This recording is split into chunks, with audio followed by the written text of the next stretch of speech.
انشاءاللہ کشمیر بھی آزاد ہوگا اور انشاءاللہ فلسطین بھی آزاد ہوگا۔ 22 مئی کو ہم یوم تکبیر منائیں گے، لیکن یوم تکبیر کے ساتھ ساتھ یوم ڈاکٹر قدیر بھی منائیں گے۔ قدیر خان ان کا انتقال ہوا تو نہ اس وقت کے آرمی چیف نے جنازے میں شرکت کی، نہ اس وقت کے وزیر اعظم نے شرکت کی۔ یہ انجمن علماء امریکہ یہ مسائل حل نہیں کر سکتی ہے۔ لوگ یہ چاہتے ہیں کہ اگر میرا لیڈر نہیں، میری پارٹی نہیں تو پاکستان اس کا کیا فائدہ ہے؟ یہ باتیں اچھی نہیں ہیں۔ ہم انشاءاللہ اسلام اور پاکستان کو ہی ریڈ لائن بناتے ہوئے جد و جہد کو تیز تر کریں گے۔ لاپتہ افراد کو مسئلہ حل کیجیے، سیاسی قیدیوں کو آزاد کیجیے۔ یہ انسانیت کے لیے نہیں آئے ہیں، یہ بھارت کو بچانے کے لیے آئے ہیں۔ اگر انسانیت کے لیے ٹرمپ کچھ کرتا تو غزہ کی جنگ بند کرواتا۔ پاکستان میں کسی چیز کی کمی نہیں ہے۔ اللہ نے چاہا، جماعت اسلامی کو موقع ملا تو میں اللہ کی ذات پر مجھے بھروسہ ہے 10 سال میں سارے قرضے چکا دیں گے انشاءاللہ۔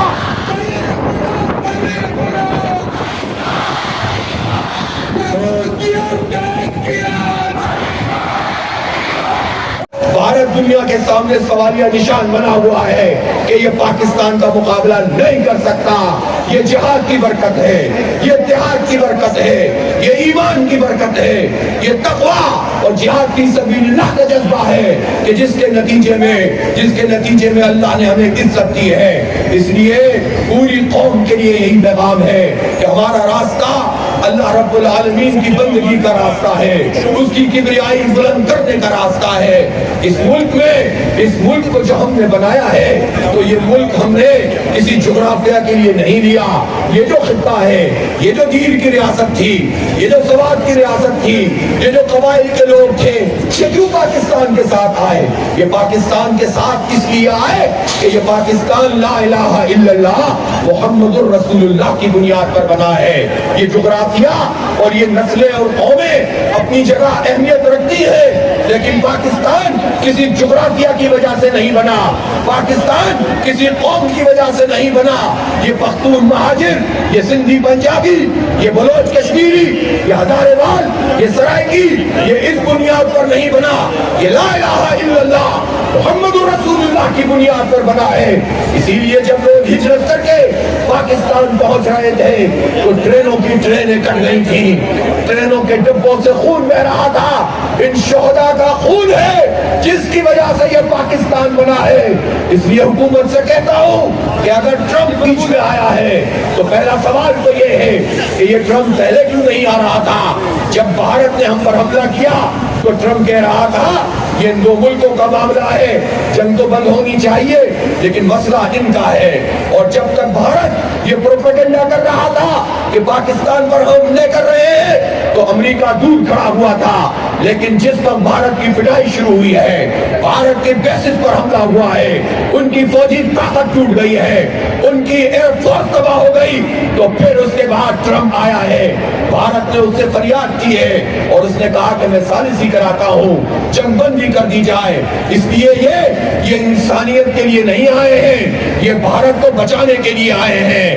اگر انسانیت کے لیے ٹرمپ کچھ کرتا تو غزہ کی جنگ بند کرواتا، اگر انسانیت ان کے پیش نظر ہوتی تو نیتنیاہو کو لگام دیتا کہ آج اگر اسرائیل غزہ میں لوگوں کو شہید کر رہا ہے، بم پھینک رہا ہے، ایک ایک دن میں 100 150 ہمارے بچے شہید ہو رہے ہیں، تو یہ امریکہ کی طاقت ہے جس کی وجہ سے ہو رہا ہے، اس کی سرپرستی ہے جس کی وجہ سے ہو رہا ہے، وہاں نسل کشی ہو رہی ہے۔ اس لیے ٹرمپ کو انسانیت سے کوئی غرض نہیں ہے، یہ کاروباری آدمی ہے، مسلم دشمنی ٹوٹ ٹوٹ کر ان میں بھری ہوئی ہے، اس لیے یہ بھارت کو بچانے کے لیے آیا ہے۔ حکومت سے کہتا ہوں مذاکرات کیجئے، یہ شوق بھی پورا کر لیجئے، لیکن کوئی ثالثی جو کشمیر سے ہمیں پیچھے ہٹا دے، کوئی ثالثی جو ہمارے موقف سے دستبرداری کروا دے، قابل قبول نہیں ہے۔ آپ مانتے ہیں ایسی ثالثی جو کشمیر کے بغیر کی جائے؟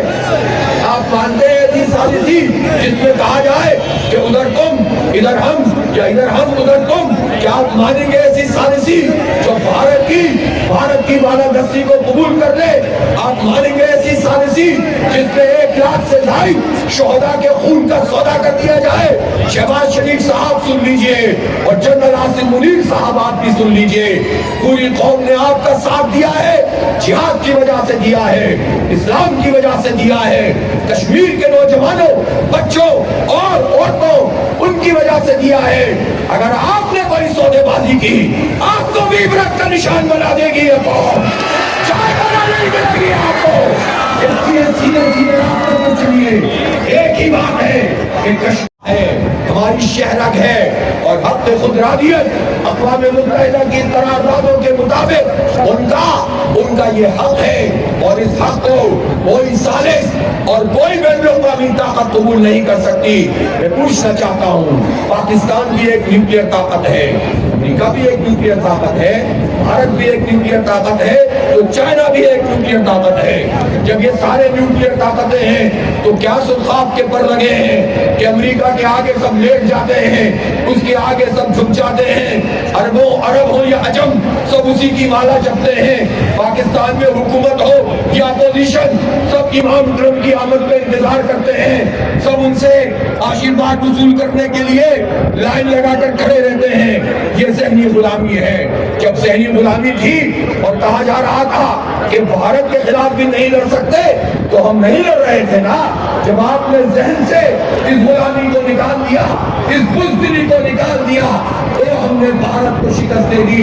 الحمدللہ ہماری فوج, الحمدللہ ہماری ٹیکنالوجی اور خطے میں ہمارے دوست اتنے طاقتور ہیں, اور ہماری جیو اسٹریٹجک پوزیشن ایسی ہے کہ ہم دنیا کی ہر طاقت کا مقابلہ کر سکتے ہیں.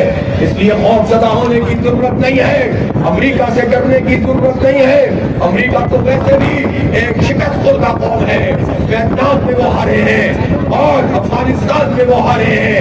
امریکہ تو کہیں جاتا ہے تو پٹ کر ہی واپس جاتا ہے. اس لیے اس سے خوف مت کھائیے, وقار سے, عزت سے, تحمل سے اور پوری قوت سے اپنا کیس پیش کیجئے. لوگ کہتے ہیں کہ امریکہ کی معیشت بہت آگے ہے, بھارت کی معیشت بہت آگے ہے اور پاکستان کی معیشت بہت کمزور ہے. میں آپ کو ایک بات بتاؤں کہ پاکستان اور امریکہ کی معیشت کا ہی پوچھ لیجئے. امریکہ اس وقت 36,000 ارب ڈالر کا مقروض ہے. 36,000 ارب ڈالر کا مقروض ہے.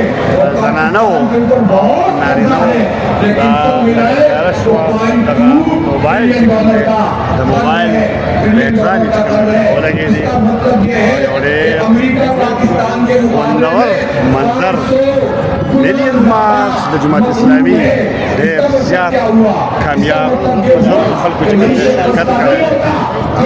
حافظ لرحمن جو ہے حوصلہ رکھتا ہے دنیا اس کے آگے جھکتی ہے. پاکستان میں کسی چیز کی کمی نہیں ہے. اللہ نے چاہا, جماعت اسلامی کو موقع ملا, تو میں اللہ کی ذات پر مجھے بھروسہ ہے 10 سال میں سارے قرضے چکا دیں گے انشاءاللہ, اور معیشت بھی آگے بڑھا دیں گے. مسئلہ یہ نہیں ہے کہ معیشت خراب ہے, مسئلہ یہ ہے کہ ہماری معیشت پہ ناک بن کر بٹیرے جاگیردار خان اور سردار بیٹھے ہیں, اور یہ لوگ ہیں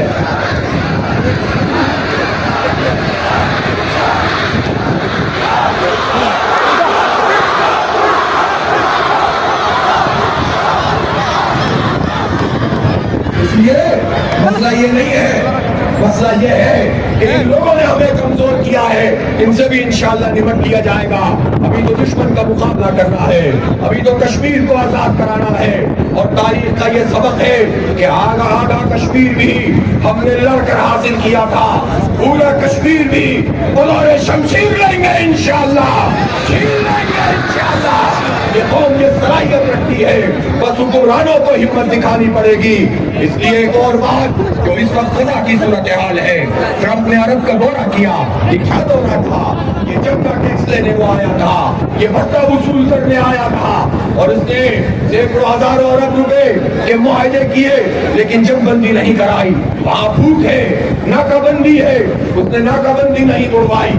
اس پوری جنگ کے دوران 2 مرتبہ امریکہ نے 2